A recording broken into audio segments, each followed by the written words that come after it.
മലയാളത്തിന്റെ പ്രിയ നടി ഉർവശിയുടെയും മനോജ് കെ ജയന്റെയും മകൾ തേജാലക്ഷ്മി അഭിനയരംഗത്തേക്ക് ചുവടുവെക്കുകയാണ്. കുഞ്ഞാറ്റ എന്ന പേരിൽ അറിയപ്പെടുന്ന തേജാലക്ഷ്മി മലയാളികളുടെ പ്രിയപ്പെട്ട താരപുത്രിമാരിൽ ഒരാളാണ്. സുന്ദരിയായവൾ സ്റ്റെല്ല എന്ന ചിത്രത്തിലൂടെയാണ് കുഞ്ഞാറ്റ വെള്ളിത്തിരയിലേക്ക് എത്തുന്നത്. ഇക്ക പ്രൊഡക്ഷൻസിന്റെ ബാനറിൽ നിർമ്മിക്കുന്ന സുന്ദരിയായവൾ സ്റ്റെല്ല എന്ന ചിത്രത്തിന്റെ അണിയറ പ്രവർത്തകരാണ് ഇത് സംബന്ധിച്ച പ്രഖ്യാപനം നടത്തിയത്.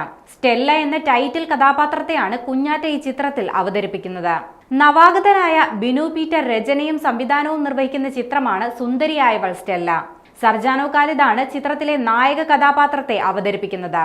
മലയാളത്തിലെ മറ്റ് ഇഷ്ടതാരങ്ങളും ചിത്രത്തിൽ അണിനിരക്കുന്നുണ്ടെന്നാണ് അണിയറ പ്രവർത്തകർ വ്യക്തമാക്കുന്നത്. വൈകാതെ സിനിമയുടെ ചിത്രീകരണം ആരംഭിക്കുമെന്നും അണിയറ പ്രവർത്തകർ അറിയിച്ചു. എറണാകുളത്തും പരിസര പ്രദേശങ്ങളിലുമായിരിക്കും ചിത്രീകരണം നടക്കുക. സമൂഹ മാധ്യമങ്ങളിൽ സജീവമായ കുഞ്ഞാറ്റയുടെ റീലുകളും ടിക്ടോക്ക് വീഡിയോകളും നേരത്തെ തന്നെ പ്രേക്ഷക ശ്രദ്ധ നേടിയിരുന്നു. UK-യിലെ പഠനത്തിന് ശേഷം സിനിമയിലെത്തുമെന്ന സൂചന പലപ്പോഴും അഭിമുഖങ്ങളിൽ കുഞ്ഞാറ്റ നൽകിയിട്ടുണ്ട്. പിതാവ് മനോജ് കെ ജയനും ഇക്കാര്യം തുറന്നു പറഞ്ഞിട്ടുണ്ട്. അതിനു പിന്നാലെയാണിപ്പോൾ കുഞ്ഞാറ്റയുടെ ആദ്യ ചിത്രത്തിന്റെ പ്രഖ്യാപനം നടന്നത്.